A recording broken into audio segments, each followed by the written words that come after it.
Efesios capítulo 2, versículo 8 en adelante. Vamos a leerlo de manera antífona.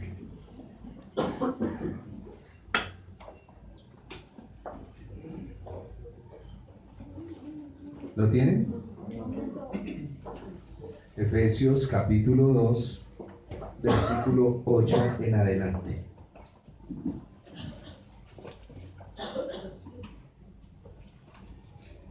Porque por gracia sois salvos, por medio de la fe. Y esto no de vosotros, pues es don de Dios. No por obras, para que nadie se gloríe. Porque somos hechura suya, creados en Cristo Jesús para buenas obras, las cuales Dios preparó de antemano para que anduviésemos en ellas. Por tanto, acordaos de que en otro tiempo vosotros, los gentiles, en cuanto a la carne, eran llamados sin circuncisión por la llamada circuncisión hecha con manos en la carne. En aquel tiempo estabais sin Cristo, alejados de la ciudadanía de Israel y ajenos a los pactos de la promesa, sin esperanza y sin Dios en el mundo.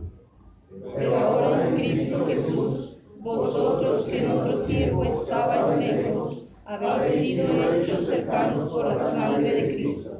Porque Él es nuestra paz, que de ambos pueblos hizo uno, derribando la pared intermedia de separación, aboliendo en su carne las enemistades, la ley de los mandamientos expresados en ordenanzas, para crear en sí mismo de los dos uno solo y nuevo hombre, haciendo la paz. y mediante la cruz reconciliar con Dios a ambos en un solo cuerpo, matando en ella las enemistades. Y vino y anunció las buenas nuevas de paz a vosotros que estabais lejos y a los que estaban cerca.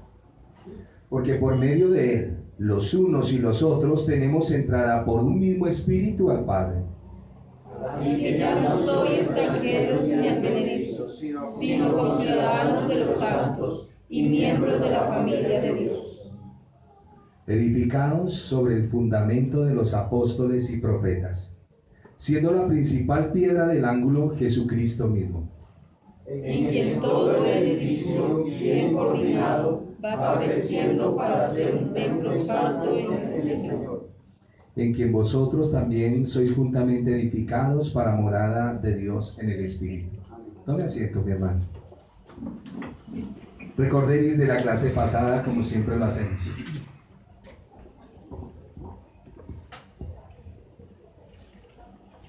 ¿Qué veíamos?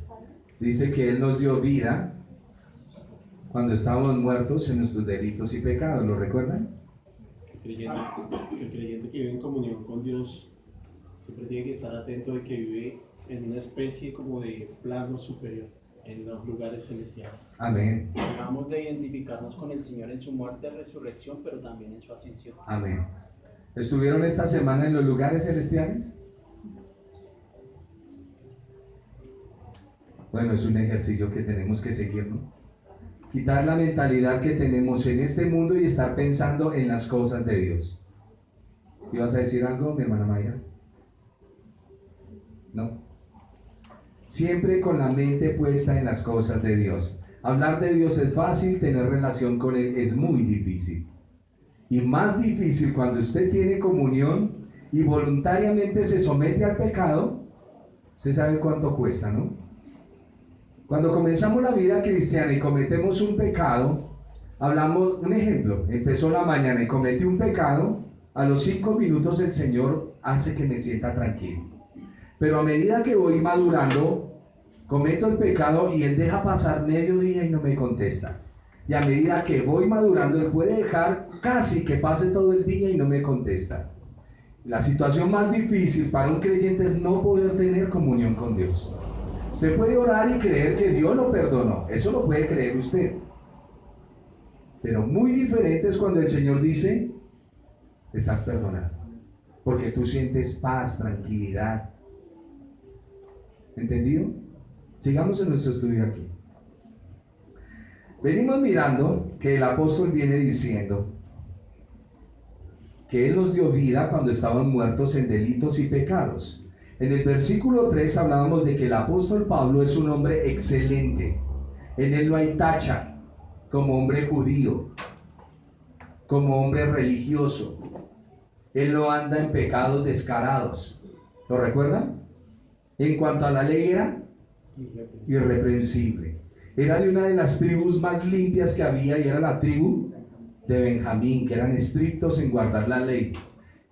Si se trataba de un hombre verdaderamente religioso, estricto, el apóstol Pablo. Y en el versículo 3 dice: entre los cuales también nosotros vivimos en otro tiempo en los deseos de nuestra carne.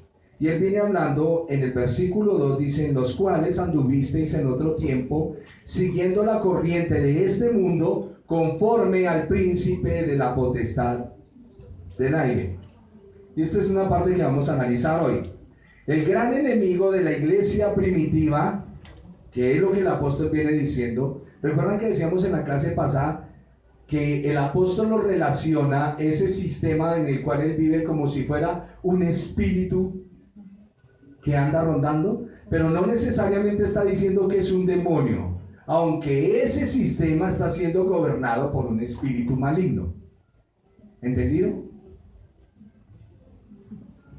Los No confundí. necesariamente tenía que ser un espíritu como nos lo imaginamos nosotros, sino de otra manera. Claro, es un sistema doctrinal. El gran enemigo de la iglesia primitiva, voy a lo que les traigo en esta mañana, fue el sistema religioso judío. Pablo tenía lucha contra eso.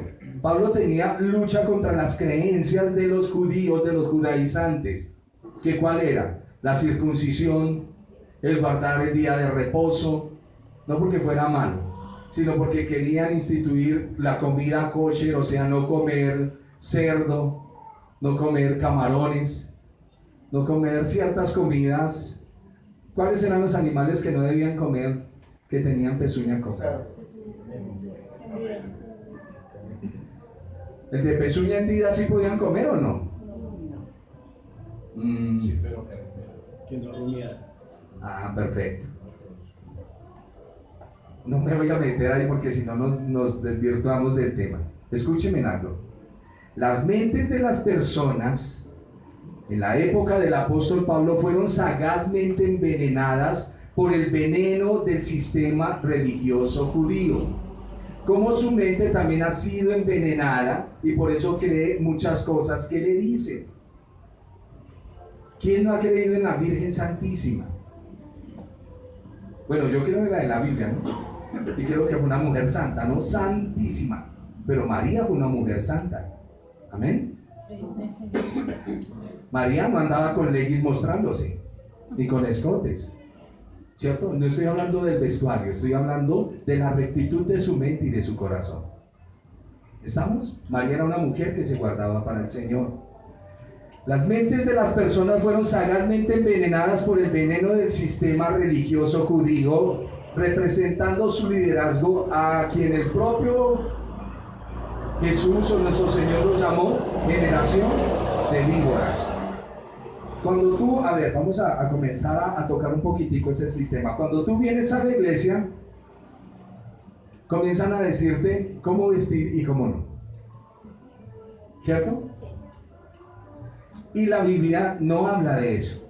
La rectitud de una persona comienza, el trabajo del Señor comienza en el corazón.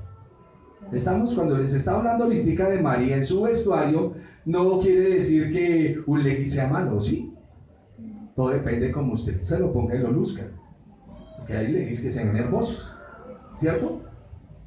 Nos pasó una vez que fuimos a una iglesia, comunidad, y todas las hermanitas estaban en trusa, no se me imaginen. Todas las hermanitas de la alabanza estaban en trusa, bailando allá, danzándole para el Señor. Y adivinen quiénes estaban todos al frente. Los hombres. Y eso danzaban, pero con él, no, ni uno cerraba los ojitos. Todos mirando allá. Eso pasó en una iglesia que llama comunidad. No le voy a decir el resto. Y el problema de cuando nosotros no sabemos hacer las cosas para el Señor, vuelvo otra vez. Usted llega a una iglesia y comienzan a decirle, la mujer tiene que utilizar falda, tiene que colocarse velo, no se puede tinturar el cabello, no puede utilizar maquillaje. ¿Han oído esas iglesias? Algunos sí, otros no. y comienzan a colocar cargas. El Señor no pone cargas en esas áreas, nunca. El Señor quiere es que el corazón de la persona sea para Él. Si tú cambias tu mentalidad, cambia tu manera de vivir, tu manera de vestir y tu manera de actuar. Eso no es. Sí, eso no es así. Bueno, sigamos entonces aquí en nuestro sistema. Las mentes de nosotros son envenenadas por diferentes predicaciones que no le ponemos cuidado a la luz de las Escrituras, y por eso es que la mente de las personas viene a ser atrapada. Cuando conocimos la doctrina de la soberanía, todo se volvió soberanía y no había responsabilidad. ¿Lo recuerdan? ¿Sí lo recuerdan? Yo lo recuerdo con mucho amor y mucha tristeza. Todo era predestinación. Todo. Yo estaba predestinado para hacerle daño a la gente, yo estaba predestinado para vivir mi vida como quería, estaba predestinado para golpear a los demás, todo estaba predestinado. Pero cuando entré a un estudio juicioso de la Escritura, el Señor dice, tú eres responsable de lo que tú haces. Y tú no puedes decir que porque hice así ya estaba predestinado para hacerlo. O sea, caemos en un extremismo tenaz. Y comenzamos a dejar nuestra responsabilidad. Comenzamos a dejar esa ética que el cristianismo demanda para la gente que es regenerada. Ese sistema con el cual Pablo luchó es el mismo, ese sistema con el que el Señor luchó es el mismo sistema espiritual con el cual el apóstol lucha. Muchas veces puedo entender el tema, pero a veces me es difícil. Les he dicho, estemos en estudio de Efesios, ¿no?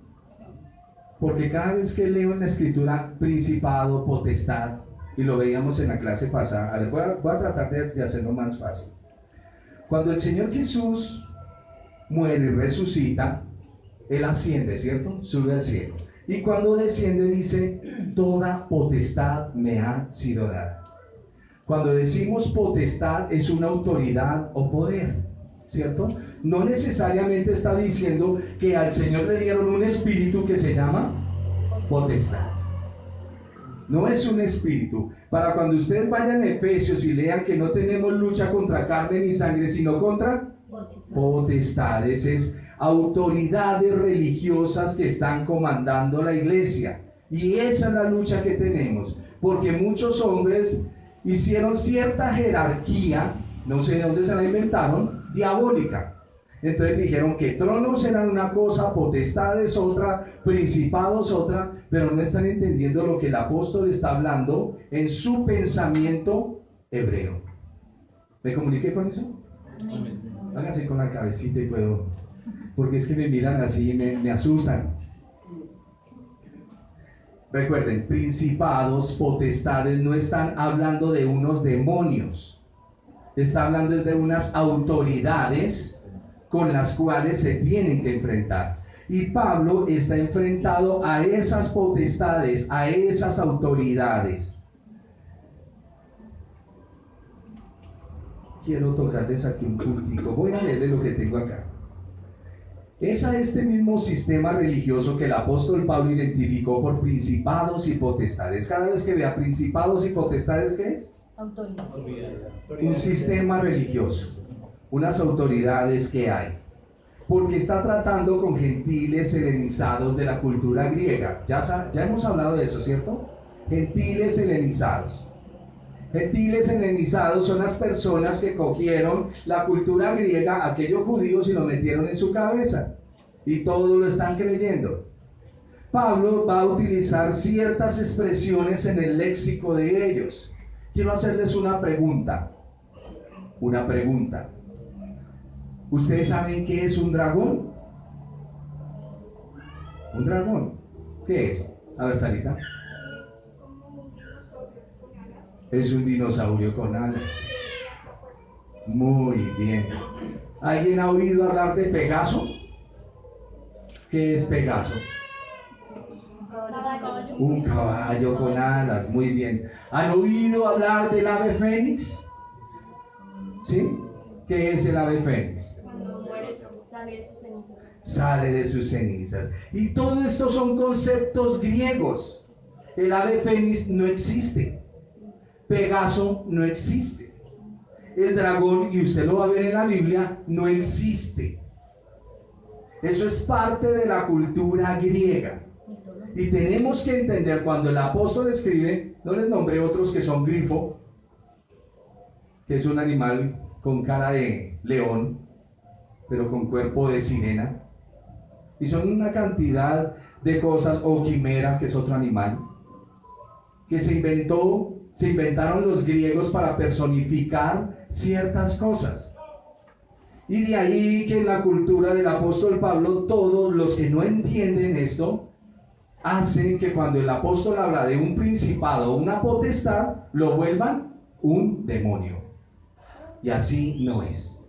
Cada vez que usted lea en la Biblia que la mujer escarlata estaba parada sobre el gran dragón rojo, su merced debe entender que eso es un lenguaje de figuras o lenguaje figurado. No puede llevarlo todo literalmente. Debemos escudriñar la Biblia y entender lo que la Biblia enseña, porque ellos estaban absortos por el pensamiento filosófico. Todo lo que decía la filosofía lo creían. Cuando su merced, algunos comenzaron por las iglesias, no que haya nada de malo con eso, las iglesias pentecostales. En las iglesias pentecostales veían demonios hasta en la sopa de letras. ¿Alguno ha tomado sopa de letras? ¿Sí? Deliciosa, ¿no? Pero armaban palabras, Beelzebú, Satán. No eran sopa de letras. Pero los veían ahí. ¿Cuántos no han oído hablar del demonio de adulterio? Y a los que fuman, demonio de nicotina. Y a los que les gusta el tinto, demonio de cafeína. Y todo lo volvieron demonios. Es más, mire, hasta los mismos satanistas no conocen quién es el diablo. ¿Sí lo sabían? Hemos hablado de un personaje que ya se murió, que perteneció a una iglesia cristiana, sé que nunca fue salvo, Anton Sándor Lavey, el que hace la Biblia satánica. Y él es el que se inventa todos esos monstruos como Freddy Krueger, como Chucky, esos demonios que tienen ojos hasta en las orejas. Eso es invención de él. Pero ¿sabe quiénes sí conocen verdaderamente al enemigo? Claro, la iglesia. La Biblia describe a Satanás de tal manera, escúchenmelo, que si lo pusiéramos acá y acá el Señor, él trata de parecerse muchísimo al Señor. Porque él se asemeja a un cordero, ruge como un león. Es el lucero hijo de la mañana. Al Señor Jesús se le llama el león, ¿cierto? El diablo ruge como un león. El Señor es el verdadero cordero de Dios. Él se disfraza. El Señor Jesús es el lucero de la mañana. Satanás es lucero hijo de la mañana. El Señor es el Cristo. Él es el anticristo. Si verdaderamente vamos a tener una personificación de ese ser, uno no tiene cachos, no tiene cola. Eso es invención de los hombres. ¿Estamos? Porque tenemos que tener una mente sana, tranquilos. ¿Que hay brujería? Sí la hay, ¿cierto? ¿Que hay demonios que hacen daño? Sí los hay. ¿Que tocan los hijos de Dios? No. Así es que cuando le echen salecita en la puerta, no se asuste. Y si le botan agua, agua es agua y sal es agua. ¿Estamos? ¿Estamos o no?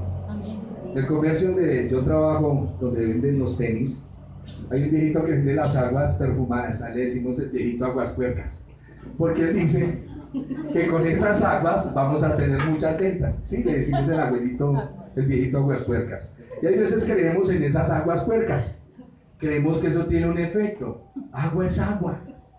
¿Estamos? Cuando la iglesia se para verdaderamente a conocer las cosas, pues la iglesia tiene máxima autoridad en el Señor. Por eso vivimos en los lugares celestiales, por encima de todo, entendiendo y aprendiendo. Su merced ya no se asusta porque un demonio viene y hace ¡pum! Y usted, Señor, no, tranquilo, su vida está escondida en Cristo.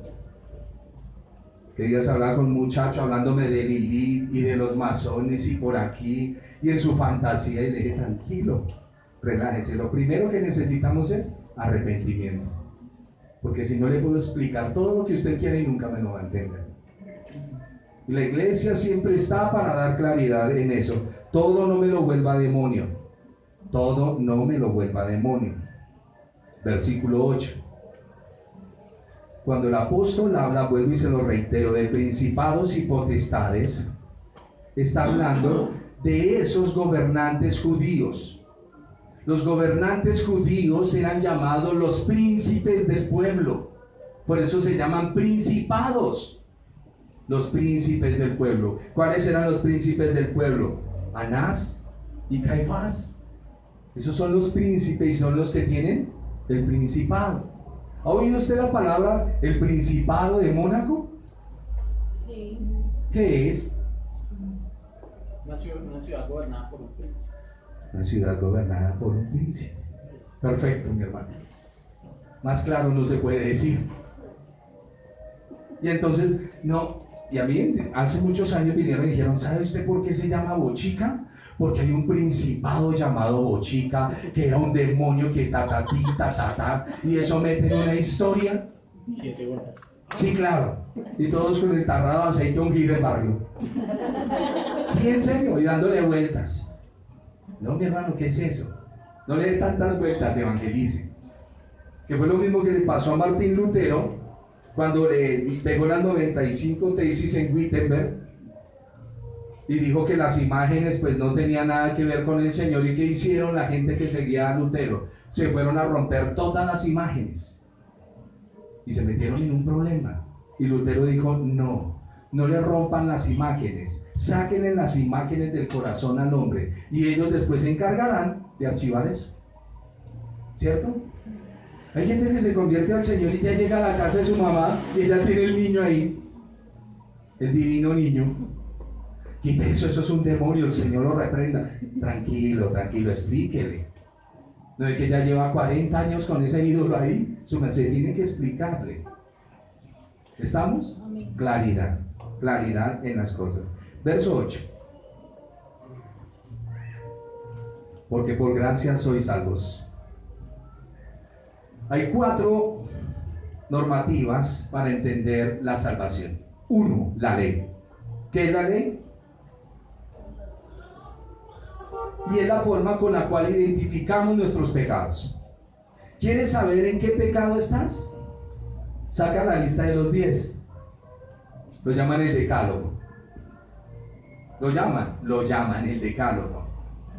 A ver, para que tú te des cuenta, vas a sacar la lista. El primero es... Muy bien. Santificarás las fiestas. Honra a padre y madre. Si no lo sabemos a la versión católica. Dice, no te olvides de mí que te saqué de la tierra de Egipto y de tierra de servidumbre. No te olvides de dónde te he sacado. Y entonces vamos a lo que dice el hermano. Primero, tengo comunión verdadera con Dios. Amo al Señor más de lo que amo todo. Si no es así, y no es así, estás fallando. No te harás ídolos ni ninguna imagen de lo que está en el cielo ni en la tierra. Por eso el Señor Jesús vino cuando no habían cámaras fotográficas, para que no tuviéramos. Si usted reúne todos los Jesús que tenemos a unos de las películas, verá cómo cambian todos. Hay monos, ojiazules, ojicafés, morenos, rubios, ¿cierto? No te hagas imagen, ninguna semejanza. Y están los 4 primeros mandamientos. Siempre escríbelos y miren que está fallando. Honra a tu padre y a tu madre. Honra a tu padre y a tu madre. ¿Lo estás haciendo? Guarda el día de reposo. No levantes falso testimonio. No fornicarás. No adulterarás. Yo sé que usted se escacha en medio nomás porque todos los cumple. Pero en ese medio que se escacha vamos a estar trabajando. Amén. No codiciarás ni el buey, ni el asno, ni la 4x4, ni la moto, ni la casa del vecino. ¿Estamos? No codiciarás ni su mujer, ni su esposo. No codiciarás nada de eso. Haz la lista y te mirarás. Si estás fallando en alguno, no robarás. Entonces le dice, Señor, estoy fallando en uno. Y su merced dice que si fallo en uno, me hago responsable de los otros 9. Por favor, perdóneme y ayúdeme, Señor. Cada vez que intento hacer las cosas, no las puedo hacer bien. Entonces la ley es la forma mediante la cual identificamos nuestras faltas o pecados. Primero la ley, para que entendamos lo que es la gracia. 2, las obras. Las obras son aquellas acciones que ejecutamos, pueden ser buenas o pueden ser malas. Tú puedes ser una persona que le das mercado a los pobres. Tú puedes ser una persona que cuando ves al mendigo le das, ¿cierto? Pero eso no te va a salvar.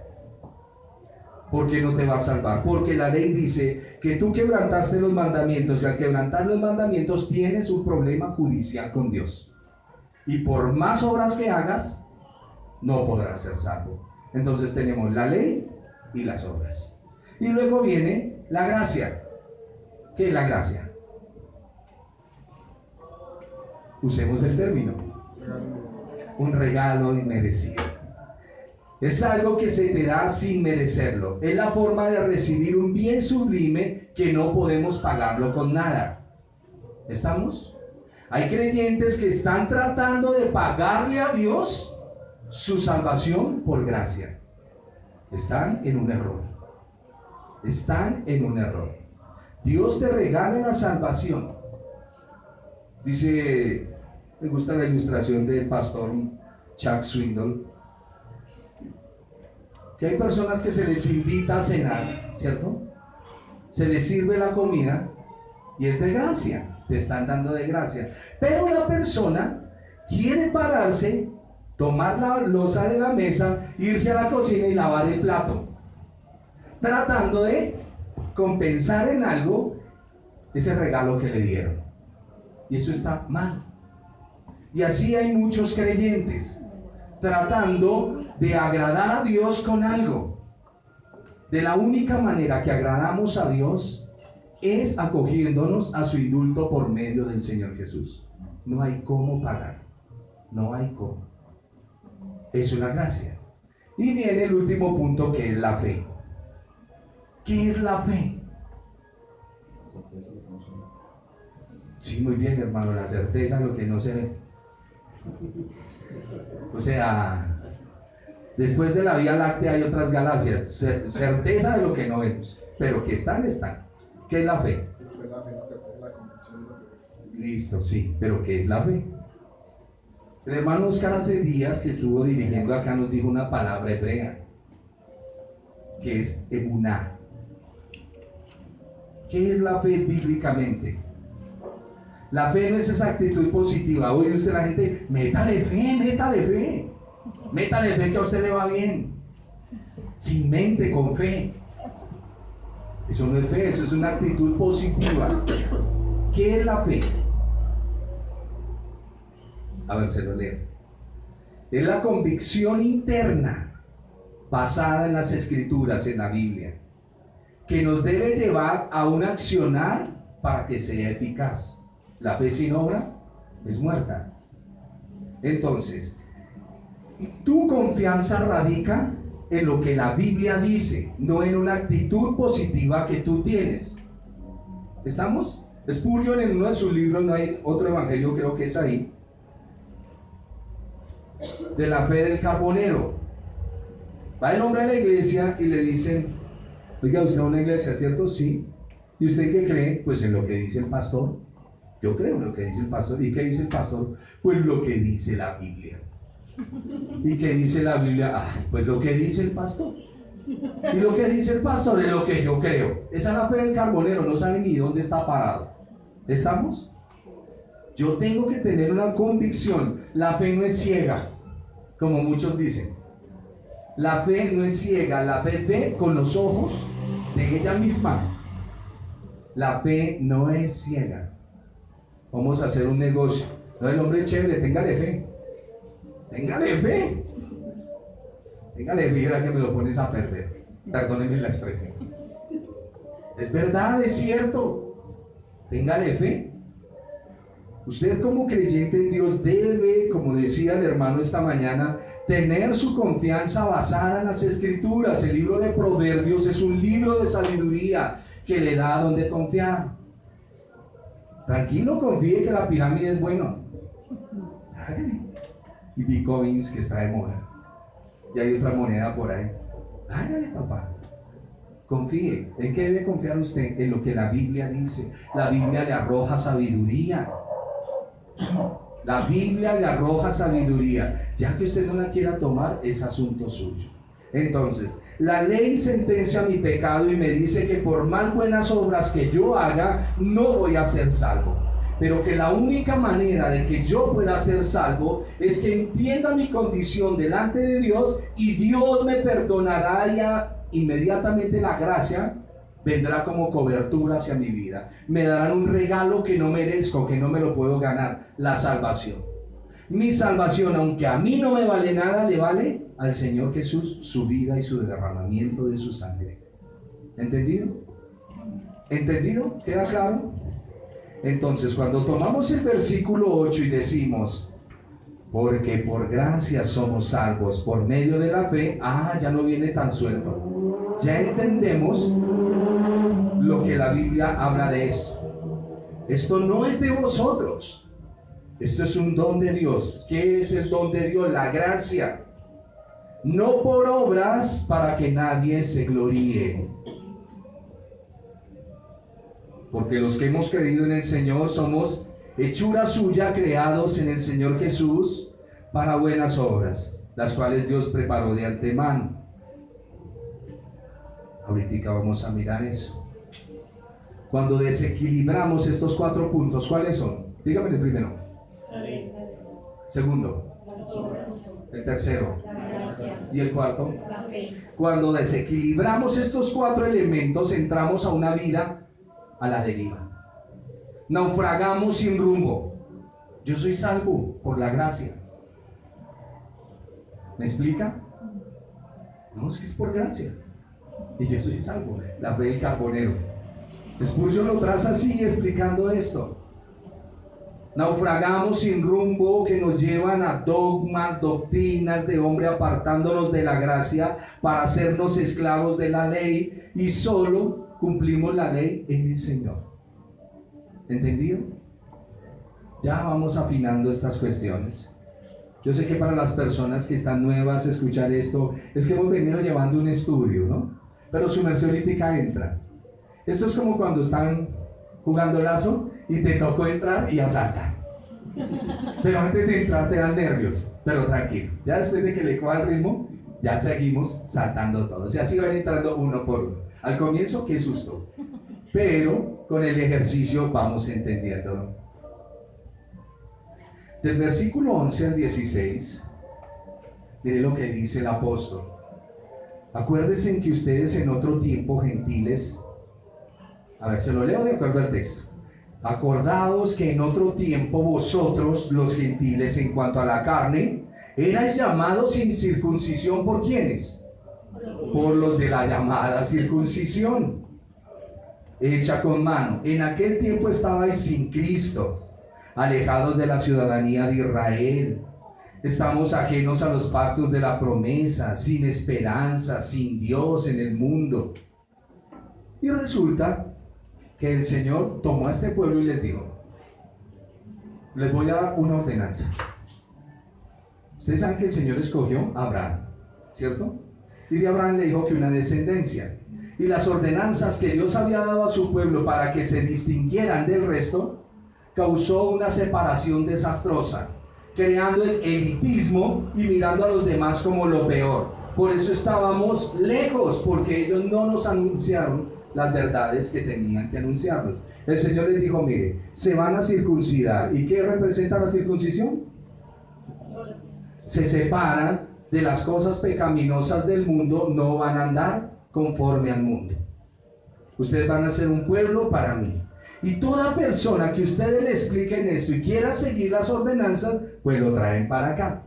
Pero ¿qué hicieron ellos? Nosotros acá y ustedes allá. Y ahí comenzó el problema. Luego el Señor les dijo: van a guardar un día de reposo para mí. Se va a llamar vamos a llamarlo en nuestro contexto el sábado. Aquí tenemos diferentes días, ¿no? Lunes de zapatero y lo que usted quiera, pero en la Biblia es el sábado, el Shabbat. Y en el Shabbat ustedes van a descansar. Y cuando venga la gente y les pregunte, oiga, ¿y ustedes por qué hoy no hacen nada? Es que el Señor Dios quiere que descansemos de nuestras labores. Y eso ellos tenían que aplicárselo y enseñarle a los demás. ¿Lo enseñaron? No. Y todos los sacrificios y las ordenanzas, ellos se volvieron tan ritualistas que dejaron a los demás por fuera. Por eso estábamos ajenos a los pactos, ajenos a las promesas, por culpa de esa gente irresponsable que nunca nos habló la verdad. Bendito sea el Señor que eligió al apóstol Pablo para que nos trajera todas estas verdades y las estemos aprendiendo. ¿Está entendido? Verso 13 dice: ahora en el Señor Jesús, vosotros que en otro tiempo estabais lejos, habéis sido hechos cercanos por la sangre del Señor Jesús, porque Él es nuestra paz. ¿Entendido? ¿Dónde está su paz? En Él.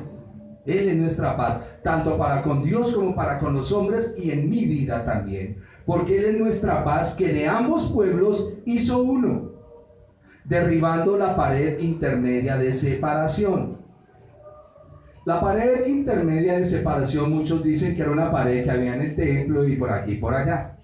Pero la pared o el gran muro que separaba verdaderamente a los judíos de los gentiles eran todas esas ordenanzas. Esa pared invisible era la que nos tenía divididos. Y dice, quiero que por favor alguien abra Ezequiel, capítulo 37. Está bien, hermano Alex. Versículo 15 al 22. Hermano Alex, por favor, lea. Los demás se me quedan en Efesios y van a escuchar la lectura.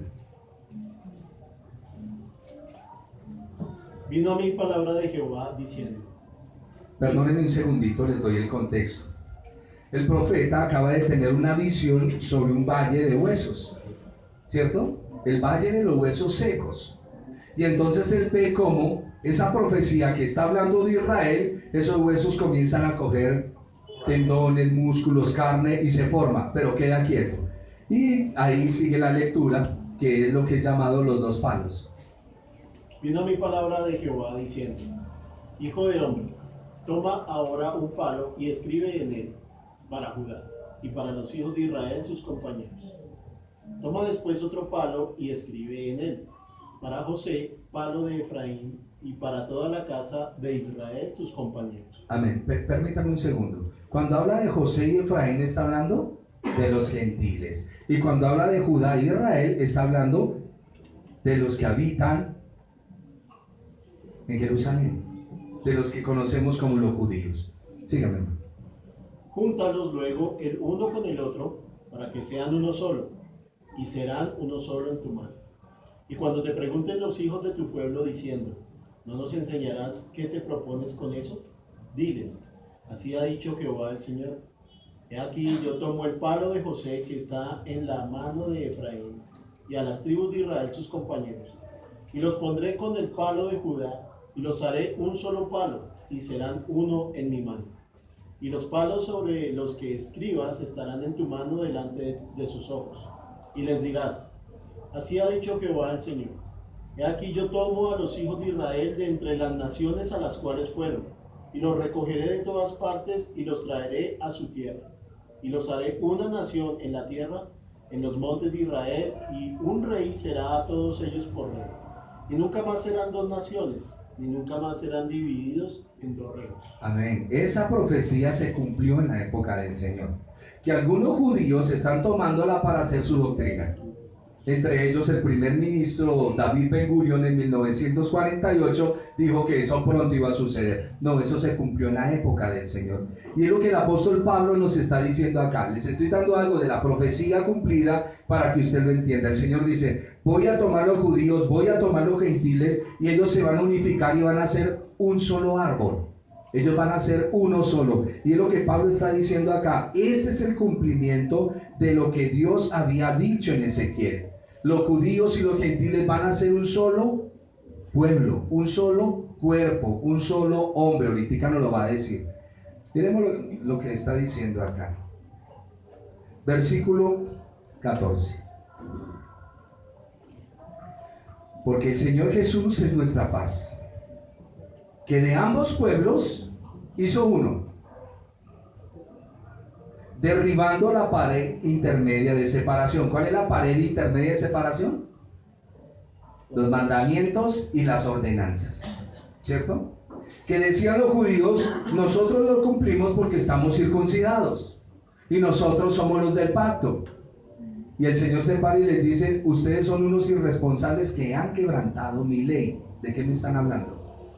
Y luego veníamos nosotros los gentiles, que andábamos en un paganismo horrible, y el Señor dice, ustedes que no entienden nada, también vengan para acá, porque la salvación es tanto para judíos como para gentiles. Por eso Él es nuestra paz, y a todos nos tomó y nos hizo uno solo, aboliendo en su carne, mire lo que dice el texto, las enemistades de la ley, de los mandamientos expresados en ordenanzas, para crear en sí mismos de los dos un solo y nuevo hombre.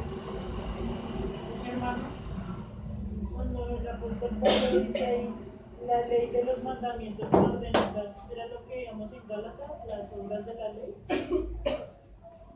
De lo que les acabo de decir ahorita, de la circuncisión, del Shabbat, de la liturgia, de las abluciones, de los sacrificios, de las comidas, eso separaba. No es que nosotros no nos podemos, ¿recuerdan lo que sucedía? No nos podemos juntar con ustedes, eso dijo Pedro, no podemos comer lechona. Y entonces los gentiles decían, pero es deliciosa, y más si la hace el hermano Eduardo, riquísima.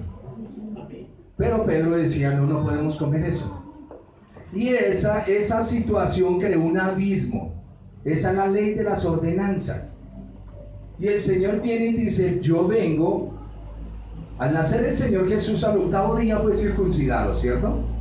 Y nos dice la Biblia que José y María eran pobres, ¿no? ¿O sí tenían dinero? No, Señor. ¿Cómo lo detectamos que no tenían dinero? El sacrificio que ofrecieron. Claro, ¿qué sacrificio fue? 2 palominos, 2 tórtolas. O sea, el pobre ofrecía un palomito y el rico ofrecía un toro. Y la Biblia dice que José y María ofrecieron 2 palomitas, no tenían más. Por eso es que comenzamos a mirar en la escritura. Sigamos. El Señor es circuncidado al 8º día. Comienza su estudio de la ley. A la edad de 12 años, él llegaba, ustedes ya lo saben, ¿no? Él llega a la edad de 12 años al templo. Se dice que José de Arimatea es uno de los que instruye al Señor. Y él llega al templo. Los niños llegaban al templo a la edad de 12 años para que escucharan qué conocimiento tenían de la ley, de la Torá. Y entonces decía, como habían varias escuelas, decían, este lo tomo para mi escuela, para enseñarlo. Para eso era que los presentaban en el templo, para que siguieran en una instrucción. Y el Señor sigue la instrucción. A la edad de 30 años es bautizado para entrar en el sacerdocio. Y comienza su trabajo, cumple la ley como nadie la ha cumplido. Por eso él es nuestro máximo representante. A él cuando le pegaron, nunca respondió con malas palabras. A usted le pegan y ¿cómo responde? Se dice, Dios lo bendiga. ¿Cierto que no? Respondemos, o que le peguen a un hijo suyo. Se dice que me peguen a mí, pero que no me le peguen a mi hijo, ¿cierto? Que aflora. Pero el Señor, como representante de la ley, la cumplió perfectamente. Por eso Él viene y cumple absolutamente todo, diciéndole a los judíos, mire, esto era lo que ustedes tenían que hacer y nunca lo hicieron. Y ustedes gentiles que también andaban extraviados, vengan para acá y por medio de la fe aprendan. Y eso es lo que está sucediendo con los gentiles, lo que está sucediendo con nosotros. Entonces cuando decimos, porque ahí es muy claro, la ley de los mandamientos expresada en ordenanzas, ese era el muro intermedio que separaba, es un muro imaginario. Sigamos en el versículo 15. Aboliendo en su carne las enemistades, la ley de los mandamientos expresados en ordenanzas, para crear en sí mismo de los dos un solo y nuevo hombre, haciendo la paz. Recuerden que ya no hay pueblo judío y pueblo cristiano. Ya no hay judío mesiánico, eso es una mentira. Eso es una mentira. Ya todos pertenecemos al Salvador. Somos denominados la iglesia. La iglesia, por eso dice que es un nuevo hombre. La iglesia es el cuerpo del Señor y el Señor es la cabeza. Eso enseña la Escritura y más adelante nos lo va a decir. Y mediante la cruz reconciliar con Dios a ambos en un solo cuerpo, matando en ella las enemistades. Ya sabemos cuáles son las enemistades. Amén. Gracias. ¿Entendido cuáles son las enemistades? No me pongan que en el templo había un muro y que entonces el Señor vino y tumbó ese muro. No. Porque el Señor no viene a hablar de nada físico. Él viene a trabajar solo la parte espiritual, la parte de conexión con el hombre. ¿Recuerdan que cuando el Señor muere, viene la evidencia que se rompe el velo? ¿Sí lo han leído? Y el velo no se rompe de abajo hacia arriba. Eso lo van a encontrar en su Biblia. Se rompe de arriba hacia abajo. Y en el templo había un velo que tapaba algo que era el lugar santísimo. Y por eso el Señor viene a hacer lo mismo que estaba profetizado con David. Eso ya lo vimos en Hechos. El tabernáculo caído de David. ¿A qué se refiere esto? En el antiguo, para poder entrar a la presencia del Señor, había una sala. Escúcheme en esto, hay una sala, pero no se ve para allá. Se pasa esta sala, es el lugar santo, y se corre la cortina, hay que correr la cortina y entramos al lugar santísimo. El Señor quita todo eso, indicando que usted ya no necesita un sacerdote, un pastor, un hermano que lo conduzca a la presencia de Dios, sino que usted ya puede entrar, pero solo puede entrar cuando usted se ha arrepentido de su pecado y de su mal. De otra manera no puede entrar, pero tiene entrada libre ante el trono de la gracia. Eso fue la época de oscurantismo, cuando decían: usted no puede leer la Biblia. ¿Por qué? Se vuelve loco, y sigue hasta el día de hoy ese tema. Eso es una mentira. Y el sacerdote es el vicario del Señor. Ustedes conocen el vicario del mundo, que es el Papa, ¿cierto? Y si él dice da entrada y si él no dice no da entrada. No, en el Señor ya no existe eso. Nosotros, los que predicamos la palabra, solo damos claridad a ciertos puntos. Pero si su merced comete el pecado más horroroso en esta vida, se tira de rodillas y le dice: Señor Dios, perdóname, inmediatamente usted tiene conexión con él. No necesita de ningún hombre para eso. El único mediador entre Dios y los hombres, Jesucristo, hombre. Y esto es muy bueno que lo sepamos, para que usted no ande poniendo sus ojos en ningún pastor y en ningún hombre. ¿Estamos? Aquí estamos es para enseñar, no es más. Usted tiene comunicación directa con el reino. Punto, se acabó. Eso enseña la Biblia. Sigamos. Ya nos vamos acercando, no he dicho llegué al final, nos vamos acercando, pueden faltar kilómetros, pero nos vamos acercando. ¿Recuerdan cuando salíamos de paseo? ¿Ya vamos a llegar? Sí, faltan 3 horitas. Sí, horrible esa espera, pero no, ya nos vamos acercando. Versículo 16 dice: y mediante la cruz, o sea, el sacrificio del Señor, reconcilió con Dios a ambos en un solo cuerpo, matando las enemistades. Por eso cuando un hombre viene y le dice: hay que guardar Shabbat, estamos en un lío. No se debe comer esto, estamos en un lío, porque estamos quebrantando lo que el Señor vino a hacer.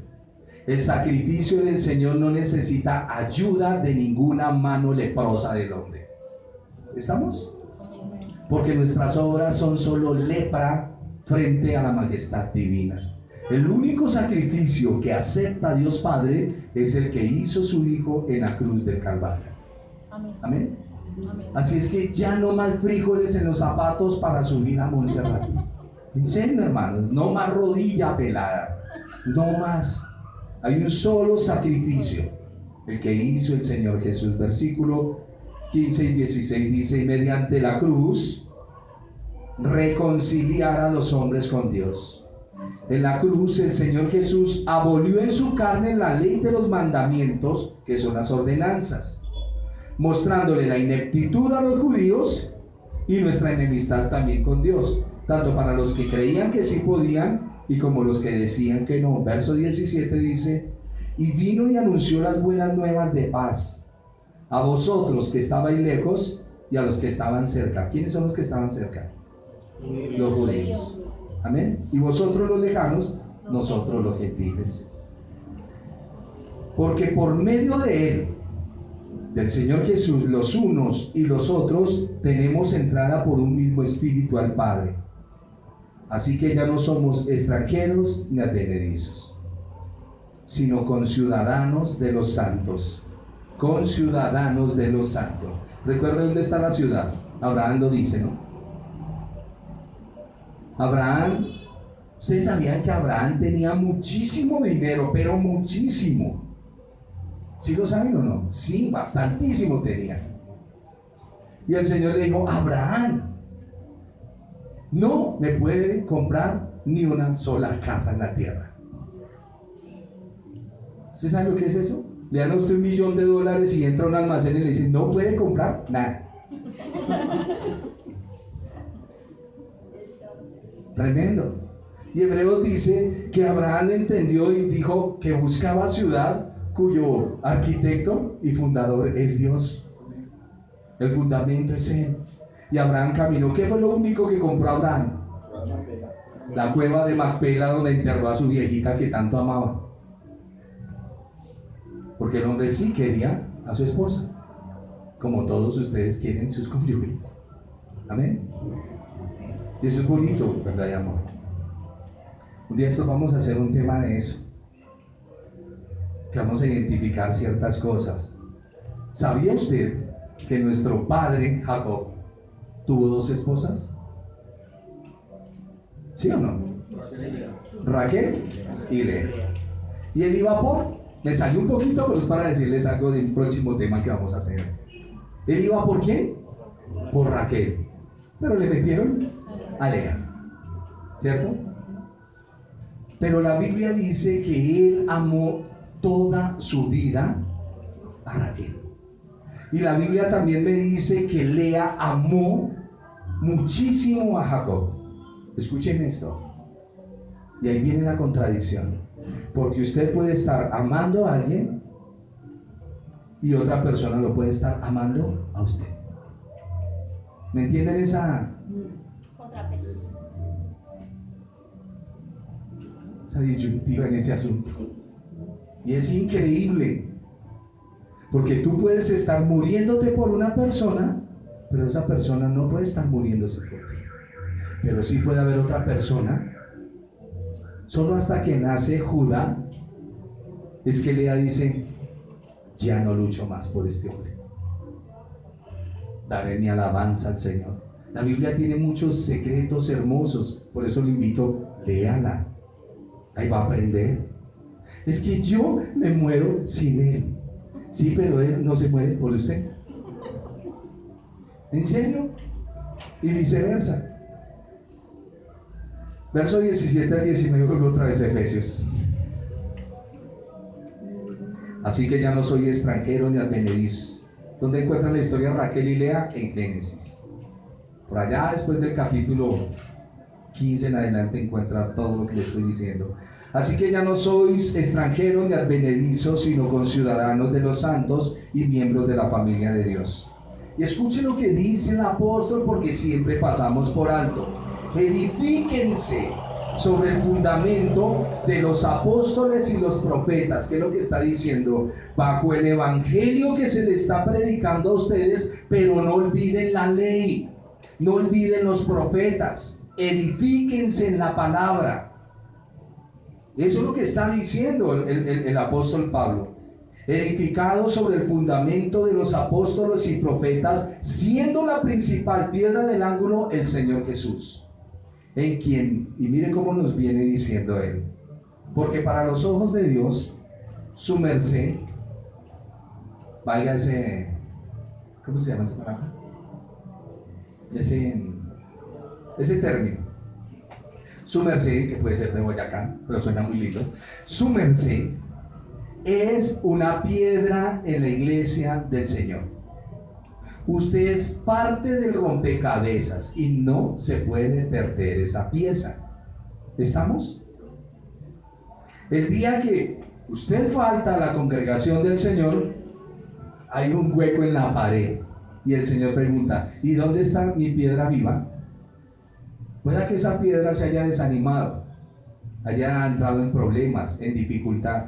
Han orado, unos oran, otros llaman, otros buscan, ¿cierto? Pero todos ustedes son importantes en la iglesia del Señor, porque el Señor viene construyendo una iglesia no con ladrillo físico, sino con ustedes. Ustedes son los ladrillos del templo del Señor. Por eso es que cuando vaya Apocalipsis va a haber un templo grandísimo, y entre esas piedras está usted. Por eso dice en quien, verso 21, en quien todo el edificio bien coordinado va creciendo para ser un templo santo en el Señor. Y para que se iniciara este templo, lo primero que necesitábamos era la presencia del Espíritu. ¿Recuerdan que sucedió en Pentecostés? Y ahí venimos creciendo. Hay muchas piedras que todavía están afuera, pero que debemos traer porque es parte del edificio del Señor, en quien vosotros también sois juntamente edificados para morada de Dios en el Espíritu. El Señor Jesús es la puerta del Evangelio. Él unificó las dos casas, los dos palos de la profecía se volvieron uno. No hay diferencias, solo pasamos por el camino nuevo y vivo que Él abrió. A ver, cuando el Señor muere en la cruz y derrama su sangre, ustedes tienen buena imaginación, Él abrió un túnel del tiempo. ¿Sí? ¿Me lo entienden? Y cuando entramos por ahí, entramos a la eternidad con Él. Ese fue el camino nuevo que Él abrió. El verso 22 dice que no podemos descuidar o ignorar la ley de Dios. ¿Por qué? Porque la ley de Dios es la que me va a hablar lo que estaba diciendo el versículo 10. De las buenas obras, las cuales están preparadas de antemano. De antemano, estamos hablando desde la caída de Adán para acá. Desde la caída de Adán para acá, las buenas obras creadas por Dios para que caminemos en ellas. ¿Cuáles son esas dos buenas obras? Lo vamos a decir como lo dijo el Señor: amar al prójimo y amar a Dios. Pero en primera medida amar a Dios y luego al prójimo. No podemos cerrarnos. Esas son las buenas obras que fueron creadas de antemano o establecidas de antemano. Amén. Ahora sí llegamos, vamos a orar. Espero hayamos comprendido lo que dice Efesios. En el capítulo 13 nos va a decir cuál es el ministerio, y ese misterio y el ministerio de Él, aunque va a ser una enseñanza muy corta, lo vamos a empatar con el capítulo 4. Quiero que no olviden algo. No importa el calibre de su pecado. ¿Me lo llevo? No importa. Como dijo una vez un locutor, don Isetti Barrios, no hay mancha que se resista al poder blanqueador de la sangre de Cristo. No hay mancha. ¿Me lo llevo? Presente su causa delante del Señor. Y después de que usted le haya dicho al Señor se le habla, no se le reza, a Él se le ora. Usted sabe lo que es orar, ¿no? Orar es hablar con Dios. Un ejemplo: hermano Luis, está haciendo calor, ¿será que se gasta una gaseosita? Ya es decisión de él. ¿Me están entendiendo? Es un diálogo, es una comunicación. Aunque yo hablé, pero no lo mire, pero si lo miro más, hasta de pronto lo convenzo. Pero eso es un diálogo con Dios. No necesita palabras exaltadas, papito Dios, hermoso y pechocho. No necesita eso. Las verdades: Señor, usted sabe que yo ando caminando en esto, he fallado, cada ratico la embarro, por más que me muevo aquí y allá, su merced me puede ayudar. Y va a ver, la ayudaré. Sencillo. Como el campesino: Señor, yo no soy un pinte de nada, pero ayúdeme. Y el Señor la ayuda. Para Él no hay léxicos grandes, corazones sinceros. Y si usted cometió su pecado, pídale perdón al Señor. Y después de eso, recuerde que la sangre del Señor lo ha limpiado. No permita que voces ajenas le hagan recordar lo que el Señor ya le perdonó. ¿Estamos? Que nadie le recuerde lo que el Señor ya perdonó. Y hay una ilustración de eso. La Biblia dice que el Señor toma los pecados y los arroja a la profundidad de la mar en un sentido alegórico. Eso dice la Escritura. Y cuentan que una vez una mujer cometió un pecado y un hombre vino a recriminarle. Y la mujer le dijo: oiga, yo no sabía que usted era un buzo tan experimentado que baja hasta la profundidad del mar donde nadie ha ido, porque allá el Señor arrojó mi pecado. ¿Estamos? Cuando confesamos nuestros pecados, ¿qué dice la Biblia que debemos hacer? Apartarnos. La mujer sorprendida en adulterio, el Señor le dijo: mujer, vete y no peques más para que no te vengan cosas tenaces. Porque el hombre no perdona, Dios sí. El hombre no perdona, Dios sí. Y en cuanto a nuestra boca, tratemos de no estarle recordando los pecados pasados a los demás. Seamos un factor de bendición. Seamos hombres que vivimos en una esfera espiritual, entendiendo que todos ustedes son santos en el Señor y que el Señor viene limpiándolos y purificándolos. ¿Estamos? Siempre declare palabra de gracia. Dice el Salmo que tú debes de tener lengua como pluma de escribiente. Adorna a las personas con la verdad del Evangelio. Pobre miserable. No. Hombre de Dios fuerte, firme, mujer honesta, honorable. Eso necesitamos. Dígame si la mujer no sube. Pero si siempre la estamos bajando, tenemos un problema. Vamos a orar, mis hermanos. Cierra sus ojos ahí.